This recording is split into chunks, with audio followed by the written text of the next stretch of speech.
کیا قادیانی کے پیچھے نماز ہو جائے گی؟ نہیں ہوگی جی، قادیانی کافر ہے، اس میں کون سی پوچھنے والی بات ہے؟ اگر کوئی داڑھی سنت کے مطابق رکھ کر اس کو کم کر دے، چھوٹی کر دے، تو کیا ٹھیک ہوگا؟ بھئی بہتر تو ہے کہ مٹھی رکھیں، لیکن اگر آپ کو چھوٹی کرنی پڑتی کسی وجہ سے تو گناہگار نہیں ہے۔ گناہ تب ہوگا کوئی داڑھی مونڈ دے۔ چھوٹی چھوٹی داڑھی جسے عرف عام میں داڑھی کہا جاتا ہے وہ داڑھی ہے، اس کے اوپر میری آپ تفصیلی ویڈیو دیکھ لیں۔ انبیاء علیہ السلام اپنا پیشاب نہیں روک سکتے، کیا ایسے الفاظ استعمال کرنا کہ کیے بغیر بھی توحید بیان ہو سکتی ہے؟ جی، اگر حضرت ابوبکر سے توحید بیان نہیں ہوئی یہ کہ بغیر کہ جو محمد کی عبادت کرتا تھا جان لے کے محمد مر چکے، یہ کون سی آیت حضرت ابوبکر نے پڑھی اور کون سی حدیث تھی؟ یہ آیت تو کچھ اور تھی۔ تو جب لوگ یہ کہیں گے کہ بابوں نے سمندر روکا ہوا ہے تو پھر ہم یہ کہیں گے کہ کوئی بابا ہو، کوئی بزرگ ہو، کوئی بڑے سے بڑی ہستی ہو، وہ اپنا پیشاب نہیں روک سکتی، اس میں کوئی توہین والی بات نہیں ہے۔ ہاں، آپ کو اگر یہ مثال معیوب لگتی ہے وہ آپ کا رائٹ ہے، نہ تو یہ گستاخی ہے نہ مثال غلط ہے۔ غلط کرنے کے لیے آپ کو یہ ثابت کرنا پڑے گا کہ انسان قادر ہے کہ وہ اپنی نیند بھی روک سکتا ہے، اپنا پیشاب بھی روک سکتا ہے، کھائے پیے بغیر بھی زندہ رہ سکتا ہے۔ قرآن تو کہہ رہا ہے عیسیٰ ان کی ماں روٹی کھانے کے محتاج تھے۔ اب اس سے کوئی یہ رزم نکالے کہ یا اللہ تو نے روٹی کو افضل کہہ دیا، عیسیٰ کو نیچے کر دیا، تو کوئی اور مثال بیان کر دیتا تو چھوڑ دیں۔ اس پہ میری ایک ویڈیو تفصیلی ریکارڈ ہو چکی ہے۔ میری زندگی میں خواہش تھی کہ میں بالکل انبیاء والی توحید جو ہے نا مرنے سے پہلے ایک دفعہ بیان کر دوں، وہ میں نے ریکارڈ کرا دی 1.5 گھنٹے میں۔ ابھی تک صرف میں وہ بابوں تک معاملات کو لے کے گیا تھا، لیکن قرآن میں تو انبیاء کرام کو بھی بیچ میں رکھا گیا نا، وہ لوگوں کو ہضم نہیں ہوتا نا، تو میں نے وہ تمام آیات جو انبیاء کے بارے میں ہے، کیونکہ جب توحید آتی ہے نا پھر اللہ تعالیٰ اپنے نبیوں کو بھی اس طریقے سے ذکر کرتا ہے۔ دیکھیں عیسائیوں نے حضرت عیسیٰ کو اللہ کا بیٹا کہا تو غصہ تو عیسائیوں پہ نکلنا چاہیے تھا، لیکن اللہ کا کہہ رہا ہے کہ اگر اللہ ارادہ کرے عیسیٰ کو، اس کی ماں کو، سب کو ہلاک کر دے۔ لو جی، یہ جب اللہ کہہ رہا ہے کہ عیسیٰ، اس کی ماں اور سب ہلاک، تو سارے پیغمبر، سارے انسان اس میں آگے، ان سب کو ہلاک کر دے، اللہ کا کوئی کیا بگاڑ لے گا؟ اب مجھے بتائیں ان پیغمبروں کا، ان بزرگوں کا، صحابہ اہل بیت کا کیا قصور ہے جن کو اللہ کہہ رہا ہے میں ان سب کو ہلاک کر دوں؟ اللہ کا کوئی کیا بگاڑ لے گا؟ تو یہ غصہ نکالا ہے ان عقائد کے اوپر، نہ کہ عیسیٰ ابن مریم کے اوپر اور انبیاء کے اوپر، ٹھیک ہے؟ تو اس میں کوئی توہین والا پہلو نہیں ہے۔ جس طرح حضرت ابوبکر نے کوئی رسول اللہ کی توہین نہیں کی ہے، کہہ کہ جو محمد کی عبادت کرتا تھا جان لے کے محمد مر گئے، اور جو اللہ کی عبادت کرتا ہے وہ جان لے کے اللہ زندہ ہے۔ مجھے بتائیں صحابہ میں کون نبی علیہ السلام کی عبادت کرتا تھا؟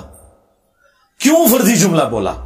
تاکہ رسول اللہ کو کوئی خدا نہ مان لے، جس طرح جیسس کرائسٹ کو مان لیا۔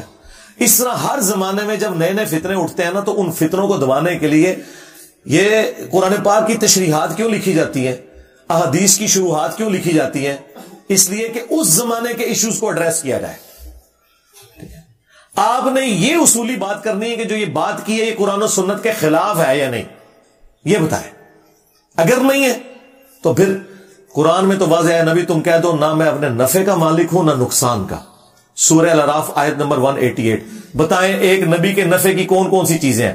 آکسیجن، روٹی، ٹوائلٹ، نیند، یہ ہر انسان کے نفع کی چیز ہے، اور اگر یہ نہ ایڈریس ہو تو یہ نقصان بن جائے گی۔ اور قرآن کہہ رہا ہے اے نبی تم کہہ دو میں نہ اپنے نفع کا مالک ہوں نہ نقصان کا۔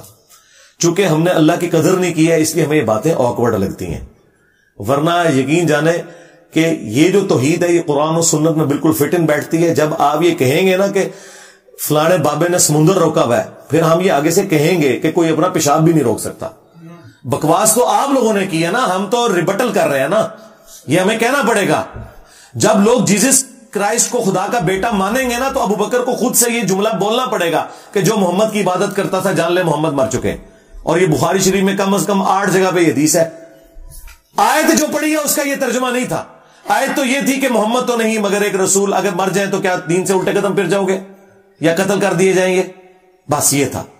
قرآن میں کہاں لکھا ہوا ہے کہ جو محمد کی عبادت کرتا ہے وہ جان لے کہ ان قریب محمد نے فوت ہو جانا ہے؟ کوئی نہیں لکھا ہوا۔ حضرت ابوبکر نے ایک فرضی جملہ بولا تو حضرت ابوبکر پیغمبر نہیں ہے، نبوت ختم ہو چکی تھی، لیکن شتونگڑوں کو سنبھالنے کے لیے جو بعد میں پیدا ہونے تھے حضرت ابوبکر نے جملہ بولا۔ تو یہ کوئی ایسا مسئلہ نہیں، اس پہ کوئی پریشان ہونے والی بات نہیں ہے۔ اور یہ یاد رکھیے گا، جس جملے کو آپ توہین سمجھتے ہیں نا اس جملے کو اگر آپ الٹ کر دینا اور وہ جملہ بالکل ٹھیک ہے، مثلاً آپ اگر یہ کہتے ہیں کہ کوئی شخص اپنا پیشاب روک سکتا ہے، اللہ کی انٹروین کیے بغیر بھی اگر یہ جملہ صحیح ہے نا تو آپ گستاخی کا الزام میرے پہ لگا دیں، لیکن آپ خود بھی مانیں گے کہ یہ جملہ صحیح نہیں ہے، کوئی نہیں روک سکتا۔ تو یہ عقیدہ تھا، اس کو مثال سے بیان اس لیے کیا کہ بھائی جب آپ یزید کو رحمت اللہ علیہ کہو گے، رضی اللہ عنہ کہو گے، تو پھر خلافت و ملوکیت تو آئے گی۔ ہاں، جب سیاست معاویہ زندہ باد کا نعرہ لگاؤ گے، پھر جنگ جمل صفین نہروان تو ڈسکس ہوں گی۔ تمہیں کیا تکلیف تھی کہ تم ایک ایسے شخص کا دفاع کرتے جس کی وجہ سے امت کا نقصان ہوا ہے؟ پھر انجینئر صاحب کا کربلا والا ریسرچ پیپر تو آنا تھا۔ جب تم کہو گے کہ فلانے بابے نے جو ہے وہ پل راویدہ پکڑے ہے، فلانے نے جناب فلانا پل سنبھالے ہے، فلانے نے سمندر روکے ہے کہ وہ چڑھنا ہے، پھر ہم نے کہا تھا کوئی اپنا پیشاب روک کے بتا دیں۔ تو یہ باتیں کورلیٹڈ ہیں۔